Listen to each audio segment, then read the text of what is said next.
afternoon, ladies and gentlemen. Welcome to today's video. I haven't made one of these in a while.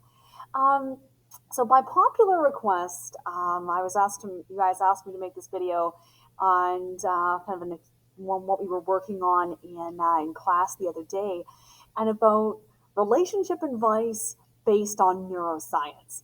So what we're going to start with is definitely a bit of review with this and what some of the neurotransmitters are, what they do, and how they actually impact our relationships, pretty much, and how we may feel at different stages in a relationship. All right. So first, we're going to look at one of the key neurotransmitters involved with this. We've got dopamine and we have oxytocin. Now, dopamine, as you guys may remember, dopamine, there we go, is essentially the hormone that is the feel-good hormone. This is the hormone that when you eat some delicious, delicious chocolate chip cookies fresh out of the oven, you're going to feel good. Because anything that we need to do to survive is going to make our bodies or brains feel good, because we have to do it to survive. Okay? So our brains want to encourage the behavior that we need to survive. The other hormone that is involved in relationships is oxytocin. And that hormone is involved with bonding. Oxytocin. I've probably spelled that wrong. I can't remember if that's an S or a C. So oxytocin is kind of like the bonding hormone. This is the hormone that is released when a woman's giving birth or when a woman is breastfeeding her baby. This hormone definitely helps with bonding. This is also released when a couple is in a relationship as well. So we are going to look at what happens to the hormones, and we're going to focus on dopamine here when one is in a relationship, and we're going to make a graph here. So we are going to have our y-axis to represent the amount of a certain hormone, okay? And then, in this case, dopamine, and our x-axis is going to be time throughout said relationship. So this is going to be the amount in of dopamine, and this is essentially time through the relationship. So we're going to be looking at how these neurotransmitters are going to be released. So we're going to start with normal amount of dopamine. Now remember, normal, there is no real normal. Everybody's brains are different. So different amounts of dopamine are going to be different for each of these people, for every person. So we're going to start with normal dopamine. So normal for you. And we're going to start with, there we go. Okay. A normal level of dopamine. Let's see if we can change colors. Yeah, let's change colors here. Let's go purple, because purple's a great color. I like purple. So this is when somebody is not yet in a relationship, and that's the normal, that's not a straight line. This is going to be like the quotes normal level of dopamine for a particular person. And they're producing dopamine at the normal level. They'll have their good days, they'll have their bad days. But for the most part, it's going to be pretty stable. And then when somebody begins a relationship, they start dating. They've met someone they really, really like, and you feel good because this is a new relationship.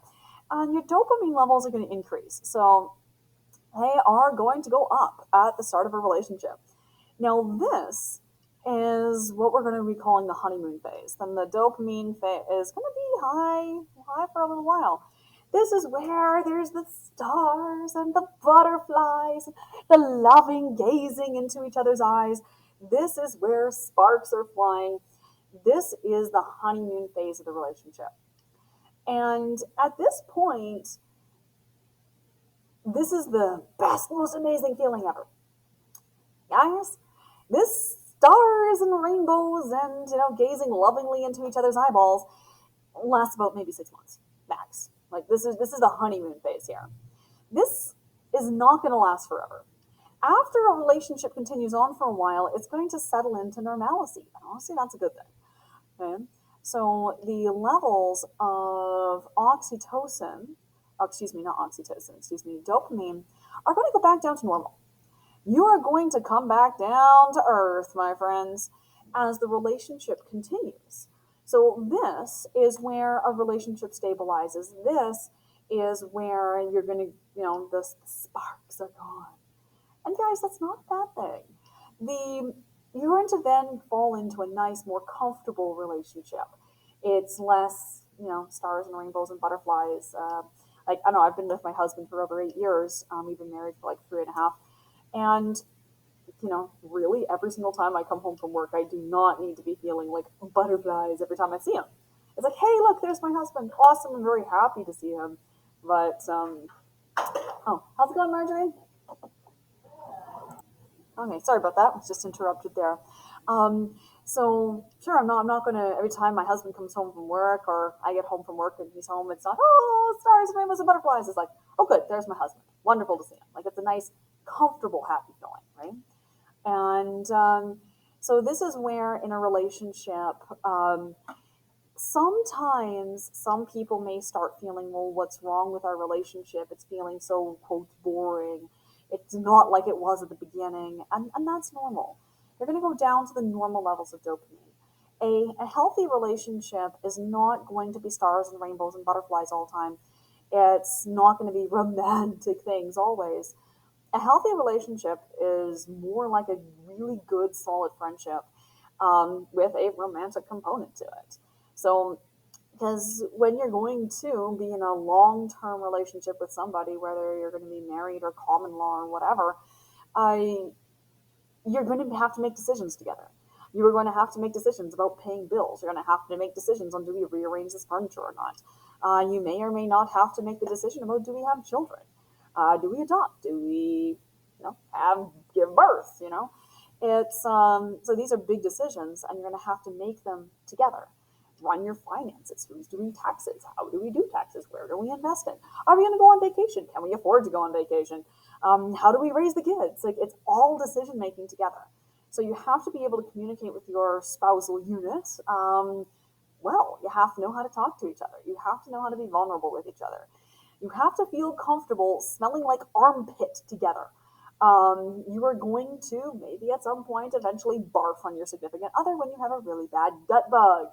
So your relationship is going to be all the things. You are going to see, go through all of the things with them. And it is not going to be sunshines, rainbows, and unicorns. It's not going to be the sparks flying after, however many years you're going to be with somebody. And that's normal. Okay, that's normal. Um, and I did have one question in class, which I did want to bring up again, and is this drop in dopamine, which is going to result in people cheating in a relationship? So the answer is to that is a great question. The answer is both yes and no. So the yes part of the answer is that as soon as the dopamine levels drop, then it's going to be, oh, well, something feels wrong with this relationship. It doesn't feel as good as it did before. And you start to have a history with that person. So you're seeing all of the good and the bad sides of whatever that relationship is, but you're comparing it to what it was earlier on when the dopamine levels were high. And that's not a fair comparison. So then somebody new and shiny happens to be walking past, and and start the infatuation feelings start going. Well, oh, maybe I would have a better relationship with this other person. That's not necessarily the case. So because the better of the relationships is not necessarily related to the high dopamine. That's just the early stars and butterflies of a relationship. The no part of the answer to does this drop in hormones make people cheat is cheating is a choice. And it's not a mistake, it's not an accident, it is a choice that somebody makes in order to do that. So we ourselves are not our hormones, we are not run by our hormones or our neurotransmitters. So we have to make decisions that are not 100% run by how much dopamine our brain is producing. So cheating is a choice, even if the desire to cheat comes from a drop in dopamine, if that makes any sense. So, okay. The next piece we're going to look at is we're going to look at what happens after a breakup to the neurotransmitter dopamine in the brain. Anyone who has been through a breakup knows they suck. Like back in the day, um, I've been through breakups. They suck. They're horrible. And the term heartbroken, you actually feel physical symptoms. Going through a breakup is withdrawal. And what ends up happening is after a breakup, your dopamine levels are going to tank. They are going to go down. And they are going to be low for a little while. And it's normal for them to be low for a while. And this is where one would feel miserable. This is one where it feels really sad. This is where the tears come in. And it is literal withdrawal symptoms from a lack of dopamine and in that brain. So a lack of the feeling good neurotransmitters. And this, guys, is normal. During the time after a breakup, this is where you're going to eat all the ice cream and drink all the chai tea, eat all the chocolate, just go crazy on the carbs. And just do fun things to try and make yourself feel better. Go watch a movie, go hang out with friends, that type of thing. The one thing you should never ever do during this low dopamine time is get immediately into another relationship. That's what's called a rebound. A rebound relationship is not liking this feeling of low dopamine so badly. You just get into another relationship immediately for the sheer sake of feeling better. Don't do that, guys. That is not going to be a relationship built on, hey, I actually like this person. It's a relationship built on, hey, I want the dopamine levels to go back up. So don't avoid a rebound, guys, because what a rebound relationship would do is it would bring the dopamine levels back up to here. And then, okay, you would then have that dopamine levels high again, but then they're going to go back to normal. And then it'll be like, oh, hey, well, they're not getting that high again. But then by this point, by the time the dopamine levels get back to where they're supposed to be at that normal level, that's when like, oh wait a minute, this relationship may not actually be what I was looking for to begin with. And then there'll be, as we get into the relationship, to be just, oh hey, I need the dopamine back, right? So then that's when it'll be not necessarily a good relationship for you. So avoid that. After a breakup, what you want to happen is I'm running out of space for my graph. Okay, I'm going to erase this rebound. Okay, guys, no rebounds. Do not have a rebound. We erase the rebound. There we go. Now I got more space. So what would then happen, what you want to be doing, is after said breakup, give yourself some time, allow yourself to recover, allow yourself to heal. Just do not follow your ex's stuff on social media. Stay away from that. It just makes everything worse and it makes this process last longer. Your dopamine levels are going to go back up to normal, okay? And back to your normal level, okay? And then that is where you're no longer going to be feeling sad and miserable. There might be some bad days in there, but it's not going to be that same level of withdrawal symptoms, okay? So, and then that is a better time when you're feeling more stable and more normal and more yourself. When those dopamine levels get back up to normal, that it's, you can then start thinking, or being a good time to start thinking about getting into another relationship. But once again, don't go into a relationship for the sake of being in one. There's plenty of other things one can do to bring one's dopamine levels up other than just be in a relationship. Do things you enjoy, go fishing, go hiking, go hang out with your friends, go watch a movie, play Dungeons and Dragons, and whatever floats your boat. Eat sushi, and then get into a relationship with somebody who you are actually willing to go through the dopamine spike, the dopamine crash back to normal, and then smell like armpit together. So for however long. All right. So that, in a nutshell, ladies and gentlemen, is the relationship advice based on dopamine fluctuation levels in the brain. I hope you guys find this helpful. And just in summary, so number one, the stars and butterflies, unicorns and rainbows feelings of early relationships are true infatuation. They do not last forever. You don't want them to last forever. A healthy relationship is based off of friendship and an ability to enjoy talking with your spouse and to make good decisions together.